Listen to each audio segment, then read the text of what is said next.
దేవునితో మనం అన్నీ మాట్లాడుకోవాలి, అన్నీ షేర్ చేసుకోవాలి.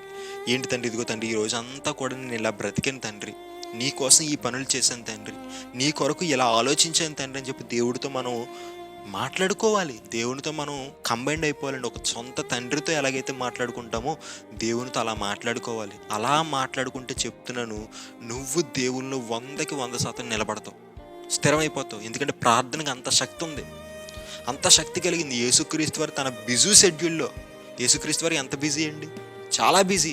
అంత బిజీ షెడ్యూల్లో కూడా మొదటి జామునే లెగిచి దేవునికి మొరపెడతాడు యేసుక్రీస్తు వారు. అంత గొప్ప శక్తి ఉందా బ్రదర్ ప్రార్థనలో అంటే? ఎస్ ఉంది. యేసుక్రీస్తు వారు ఏ పాపం చేయకుండా ఉండడానికి ఒక కారణం తెలుసా? ప్రార్థన. అలాంటి ప్రార్థన మనం కలిగి ఉంటే, ఆ ప్రార్థన జీవితాన్ని మనం కూడా కలిగి ఉంటే, మనం దేవుళ్ళు నిలబడడానికి చాలా ఆస్కారం ఉంటుంది. ఒకవేళ ఇప్పటికీ ఎవరు ప్రార్థన చేయడం స్టార్ట్ చేయకపోవచ్చేమో, ఈ నూతన సంవత్సరాలు ఇప్పటి నుంచి ప్రారంభించండి.